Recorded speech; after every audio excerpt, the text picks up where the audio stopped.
हाँ भाई, आप आयुर्वेद परिचय एवं सिद्धांत में स्वागत है। आज अपन पढ़ रहे थे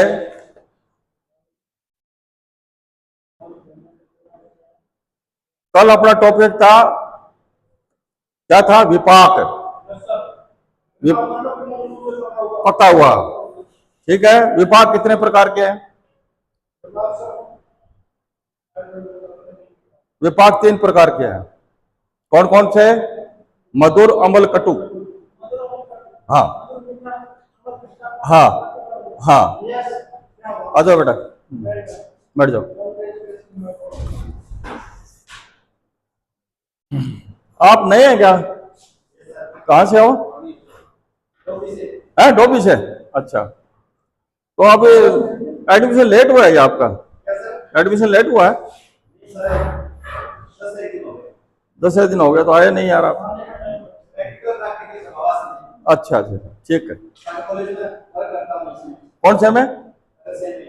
अग्रसेन में ही करते हो क्या? वेरी गुड, बहुत अच्छी बात है यार, कभी मुलाकात ही नहीं हुई आप। चलो, बहुत बढ़िया है।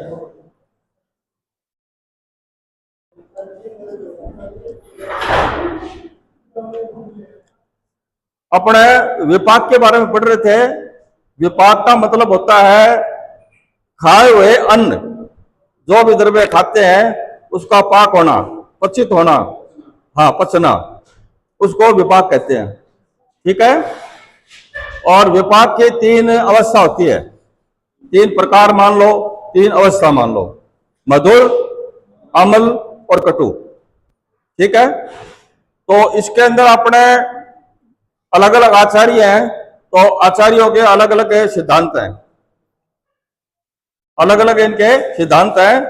कोई द्विविध बताता है, कोई त्रिविध बताता है, कोई पंचविध बताता है, लेकिन अपने को 3 ही मानना है, मधुर, अम्ल और कटु। ठीक है। अब पराशर के अनुसार आचार्य, ये आपके पृष्ठ संख्या 270 है। आचार्य पराशर के अनुसार क्या कहते हैं कि रसों के 3 विपाक होते हैं।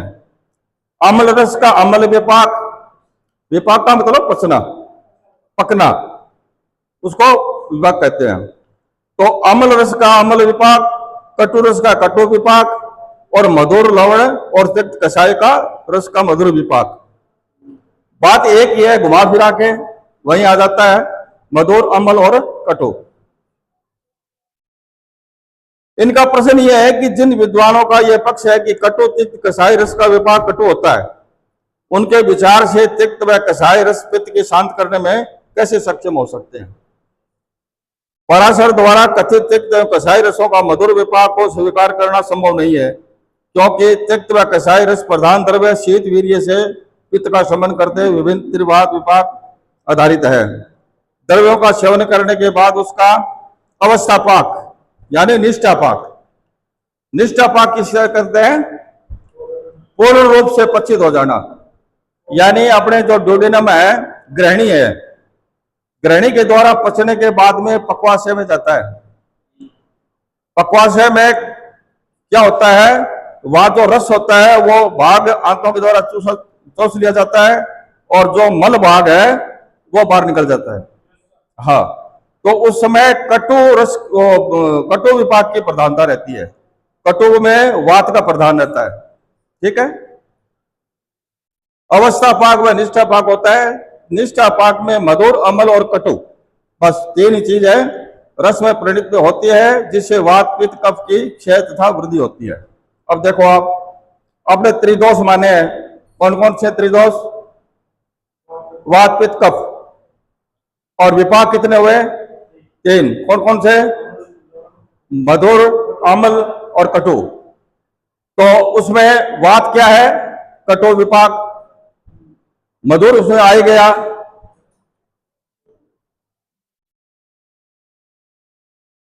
मतलब इसमें नोट कर लो थोड़ा सा, मैं बता रहा हूं ना उसको, ये आपके बार बार समझ में नहीं आएगा, घर पे पढ़ो समझ नहीं आएगा। ये अपने त्रिदोष के अनुसार से है।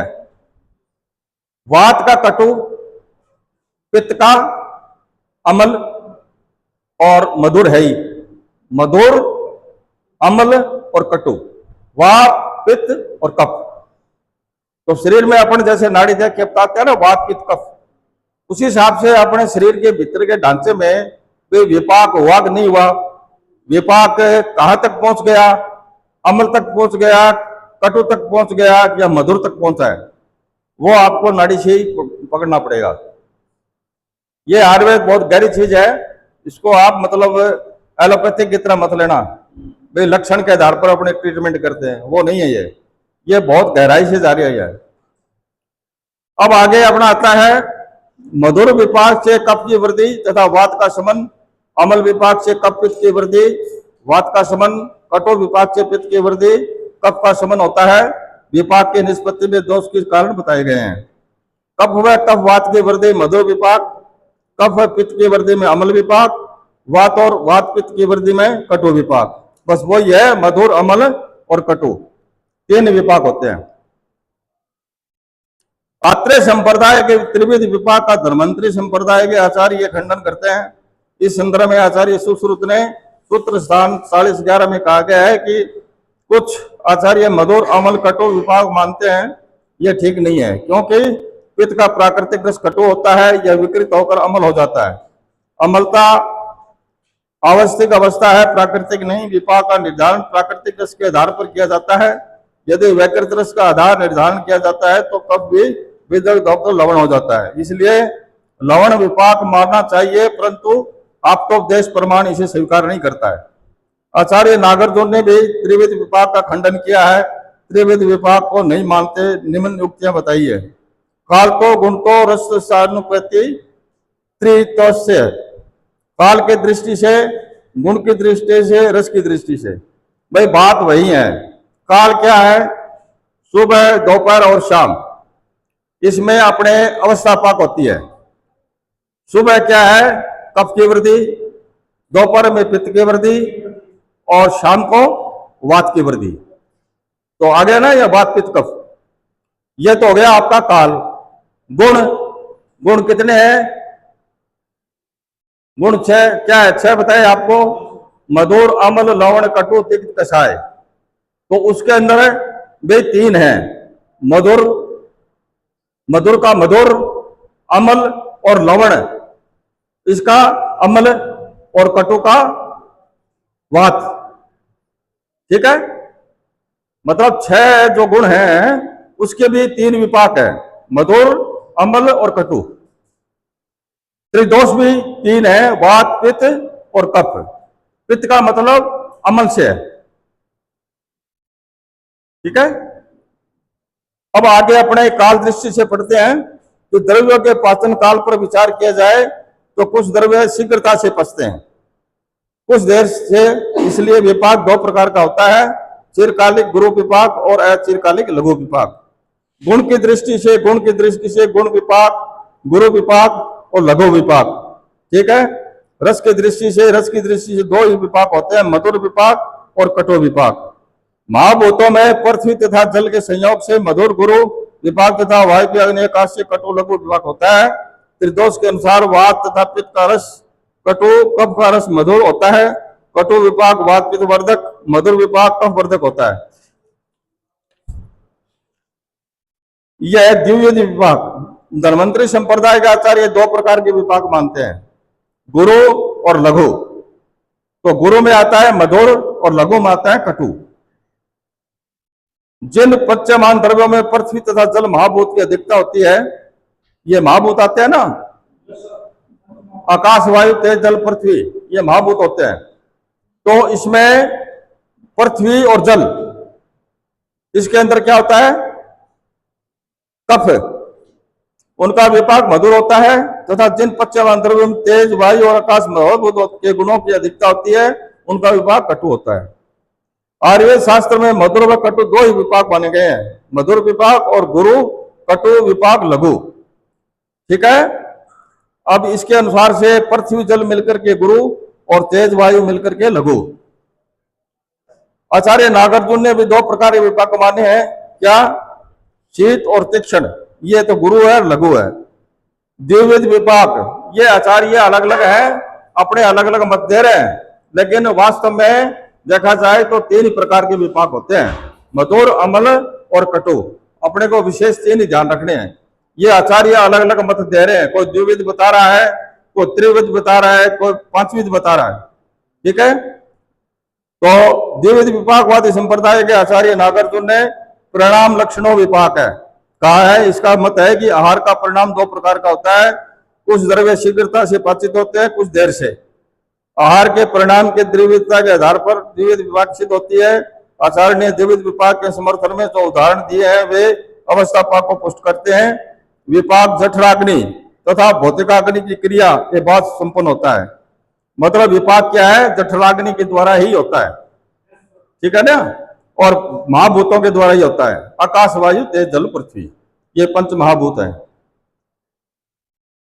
अतः नागार्जुन के उक्त उचित विपाक के संदर्भ में असंगत है।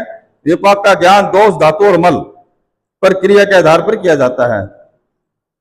अब आगे आता है अपने द्विविध विपाक महाभूत पर आधारित है, त्रिदोष पर आधारित है, और गुण के अनुसार, रस के अनुसार गुरु, मधुर, लघु, कटु दो विपाक, मधुर व कटु, अम्ल, रक्त और मधुर कटु शब्द गौण। इसका कहने का मतलब है तात्विक दृष्टि से दोनों में विशेष अंतर नहीं है। आचार्य चरक ने पित्त का प्राकृतिक रस अम्ल कटु बताया है, परंतु आचार्य सुश्रुत कटु रस मानते हैं तथा पित्त के विदग्ध अवस्था में रस को स्वीकार करते हैं। प्राकृतिक रस के आधार पर विपाक का निर्धारण किया जाता है। इसी कारण से चरक ने अमल विपाक माना है, सुश्रुत ने नहीं। अमल विपाक के संबंध में कुछ आचार्य इसका अंतर्भाव मधुर, गुरु विपाक में तथा कुछ आचार्य कटु, लघु विपाक में करते हैं। आचार्य चरक ने गुणों की दृष्टि से मधुर विपाक को गुरु, कटु और अमल विपाक को लघु माना है। टीकाकारों ने गंगाधर व यादव की अमल विपाक को लघु मानते हैं, परंतु शिवदास सैन इसे गुरु विपाक मानते हैं। इस स्थिति में समन्वय करना कठिन है। आचार्य चक्रपाणी ने रस विपाकवाद, गुण विपाकवाद में समन्वय करने पर प्रयास किया है। मधुर, अमल और कटु मुख्य रूप से तीन है। मधुर कफवर्धक है, शुक्रल है, श्रेष्ठ विष्णुमूत्र है। अम्ल है वो पित्तवर्धक है, शुक्रनाशन है, श्रेष्ठ विष्णुमूत्र। कटु है वो वातवर्धक है, शुक्रनाशक है, बद्ध विष्णुमूत्र है। ठीक है, ये तीन ही है विशेष तौरों, मधुर, अमल और कटु। विपाक के गुण आचार्य ने अनुसार विपाक में कितने गुण होते हैं इसमें बताए हैं 4। संयुक्त गुण वाला रस, रुक्ष गुण वाले रस, गुरु गुण वाले रस और लघु गुण वाले रस। ये गुण के आधार पर है। जैसे मधुर, अमल, कटु है ना, ये गुण बताए ना 6, तो उसके आधार पर बताए गए हैं। संयुक्त गुण है मधुर, अमल और लवण में। रुक्ष गुण है वो है कटु, तिक्त, कसाई में। और गुरु गुण है वो मधुर विपाक का है। लघु गुण है ये अमल विपाक का है। ठीक है, विपाक मधुर में संयुक्त गुरु, अमल में संयुक्त लघु और कटु में रुक्ष लघु, ये सारणी दी है। अब आता है अपने कटु विपाक की द्रव्य शुक्र क्षयकारक, मूल व मूत्र को बांधने या रोकने वाला है तथा वात का प्रकोप करने वाले होते हैं। अमल विपाक के द्रव्य शुक्र का नाश करने वाले होते हैं, मूत्र व जमल को निकालने वाले तथा पित्त प्रकोपक है। मधुर विपाक के द्रव्य मल व मूत्र को निकालने वाले, शुक्र धातु को बढ़ाने वाले तथा कफवर्धक होते हैं। मधुर, अमल, कटु क्या है, दोष क्रम में है कफवर्धक है, धातु क्रम में शुक्रवर्धक, मल क्रम में सृष्टि विनिमूत्र। ये सारणी है ना, ये सारणी देख लेना आप। अमल में है पित्तवर्धक, शुक्रनाशक, सृष्ट विनिमूत्र, और कटु है वातवर्धक, शुक्रनाशक और बद्ध विषमूत्र। आचार्य सुश्रुत के अनुसार गुरु विपाक वात, पित्त, शामक, मल, मूत्र, सारक, कफवर्धक होता है। लघु विपाक कफनाशक, मल, मूत्र को बांधने वाला होता है। गुरु और लघु, वात, पित्त, शामक, कफवर्धक।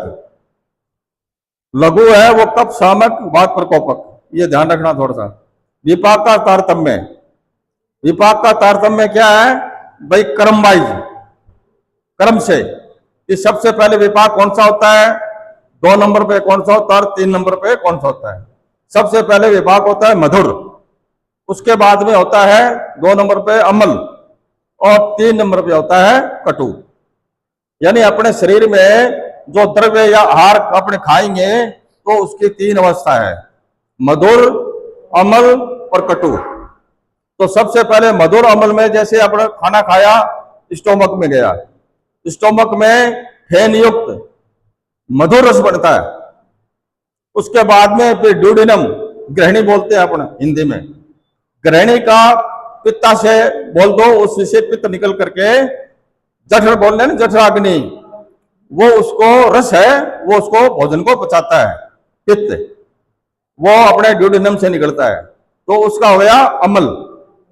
ठीक है, उसके बाद में फिर बड़ी आंत में जाता है, बड़ी आंत में जाने के बाद में फिर कटु, मतलब रस है वो आंत चूस लेती है, और जो मल वो बोलते हैं किट भाग है, वो किट भाग है वो आंत के अंदर रह जाता है, वो क्या है कि पुरुष कहलाता है, लैट्रिन बोल दो, तो वो बाहर निकल जाता है। तो इसकी 3 अवस्था है, मधुर, अम्ल और कटु। आगे समझ में? आचार्य चरक के अनुसार क्या है, द्रव्यों के गुणों की विशेषता से उन द्रव्यों के गुणों के अनुसार विपाक के लक्षण अल्प, मध्यम, उत्तम ज्ञान करें। अर्थात द्रव्य गुण की विशेषता से विपाक अम्ल, मध्यम, उत्तम होता है, या मधुर आदि रस उत्तम होते हैं, या विपाक को अल्प कोटि का रस मध्यम श्रेणी का हो, मध्यम या उत्तम श्रेणी का रस को विपाक कह सकते हैं। विपाक की उपलब्धि में हेतु आहार एवं औषध द्रव्यों का सेवन करने के बाद उनका अवस्थिक पाक होता है। मैंने बताया कि आहार द्रव्य ग्रहण करने के बाद में अवस्थिक पाक होता है। अवस्थिक का मतलब अवस्था, अवस्था मतलब सबसे पहले कौन सा होगा, 2 नंबर पे कौन सा होगा, 3 नंबर पे कौन सा होगा। तो सबसे पहले मधुर, फिर अम्ल, फिर कटु, ये अवस्था पाक बोलते हैं इसको। जो जो अवस्था आएगी उस हिसाब से पाक होता रहेगा। ये अपने पढ़ रहे हैं क्या, विपाक। विपाक का मतलब पकना, शरीर के अंदर आहार द्रव्य वगैरह खाते हैं उसका पकना विपाक कहलाता है। ये 3 अवस्था होती है, मधुर, अम्ल और कटु। ये पूरे पाठ का सार यही है। अब आता है प्रभाव। प्रभाव क्या चीज है? हाँ, प्रभाव का मतलब होता है कि जैसे कोई द्रव्य अपन ने खाया, आहार वगैरह खाया, उसका शरीर पर क्या प्रभाव पड़ा। प्रभाव मतलब उसके क्या लक्ष्य। हाँ हाँ जी, इसकी निरुक्ति क्या है, द्रव्यगत शब्द पदार्थों में प्रभाव सबसे प्रधान होता है, क्योंकि रस, विपाक, वीर्य आदि के समान होने पर जहां कर्म में विशिष्टता देखी जाती है वह कर्म प्रभावजन्य होता है। जैसे रस, विपाक और वीर्य, ये तीनों चीज अपन ने पढ़ी है, उसके प्रभाव क्या है शरीर पे। आचार्य चरक के अनुसार जहां रस, वीर्य, विपाक के समान होने पर कर्म में विशेषता पाई जाती है वह उसका प्रभाव होता है। आचार्य वाग्भट के अनुसार द्रव्यों के रस आदि, रस, वीर्य, विपाक के समान होने पर भी जो कर्म में विशेषता पाई जाती है वह प्रभावजन्य होता है। आचार्य चक्रपाणी के अनुसार प्रभाव को अचिंत्य कहा जाता है, अर्थात रस, वीर्य, विपाक की कार्यता से अचिंत्य है। रस, वीर्य, विपाक आदि गुणों का अतिशय वाला द्रव्य का जो स्वभाव होता है उसे प्रभाव कहते हैं। निश्चय ही विष, मणि आदि में रस, वीर्य आदि निदान कठिन है, उसे यहाँ प्रभाव कैसे कहा जाता है। उक्त प्रभाव के लक्षण के असंभव होने से यह बताते हैं कि प्रभाव अचिंत्य कहा जाता है, अर्थात रस, वीर्य, विपाक के अजन्य होने से अचिंत्य, अकल्पनीय है। भाई प्रभाव का मतलब है कि उसको अपन देख नहीं सकते, अचिंतनीय है, अपन चिंतन नहीं कर सकते भी कैसा उसका वो प्रभाव होगा। यह तो आहार करने के बाद में, पकड़ने के बाद में मालूम पड़ेगा कि इसका प्रभाव ये पड़ा है शरीर पे। प्रभाव के उदाहरण क्या है? शीर्ष आदि पंचांग विषनाशक होता है, विष को विषगण कहा जाता है। प्रभावजन्य क्रम संशोधन, मेध्य, विषकन, मादन, प्राणन, संज्ञा स्थापन आदि क्रम प्रभावजन्य है। मंत्र तथा मणियों का धारण करने से जो प्रभाव होता है वह प्रभावजन्य है माना गया है। आधुनिक मत से प्रभाव के कर्मों को निम्नलिखित वर्गों में व्यक्त किया है।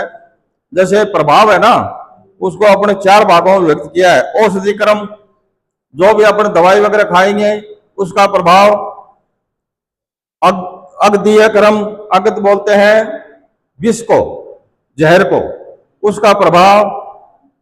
मानस कर्म, मन के द्वारा प्रभाव। अब जैसे कोई ने डांट लगा दी या किसी ने मधुर शब्द कह करके उसको पुकारा पुचकारा, उसका प्रभाव, ठीक है, ये मानस प्रभाव है।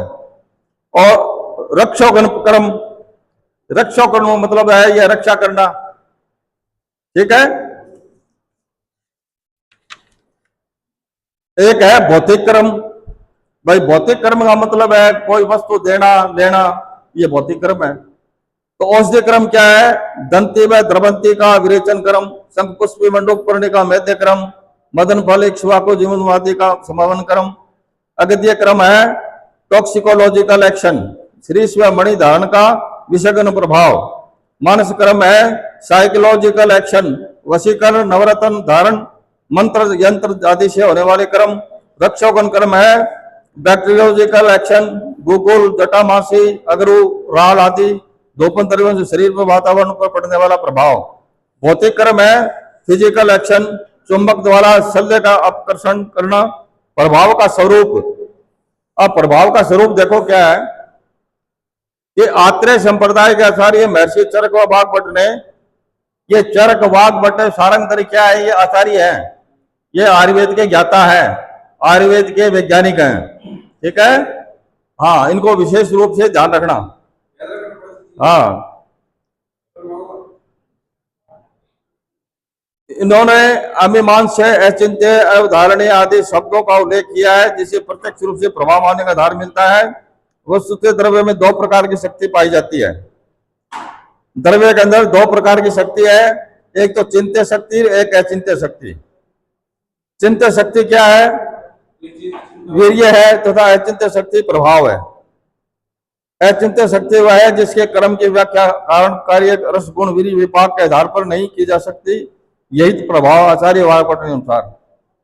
द्रव्य रस वीर्य गुण विपाक से जो कर्म होते हैं वे तत्काल प्रभाव से विपरीत हो जाते हैं। प्रभाव के विषय में कोई कारण दृष्टिकोण तो नहीं होता, इसलिए प्रभाव अचिंत्य है। आओ, गुड मॉर्निंग। उपयुक्त विवेचन से यह स्पष्ट होता है कि द्रव्य का जो स्वभाव होता है वह प्रभाव है। विभिन्न आचार्यों ने प्रभाव के विभिन्न शब्दों का प्रयोग किया है।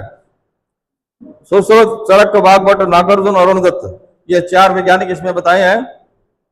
अमीमांसा, अचिंत्य, अचिंत्य, अवधारणीय, द्रव्य स्वभाव। ये आपका चैप्टर पूरा हो गया है। अब कल अपन पढ़ेंगे अधारणीय और धारणीय वेग। धारणीय वेग कौन से है? जो अपने शरीर में धारण कर सकते हैं, और अधारणीय है जो अपने धारण नहीं कर सकते, ठीक है। आज का चैप्टर आपका पूरा हो गया है।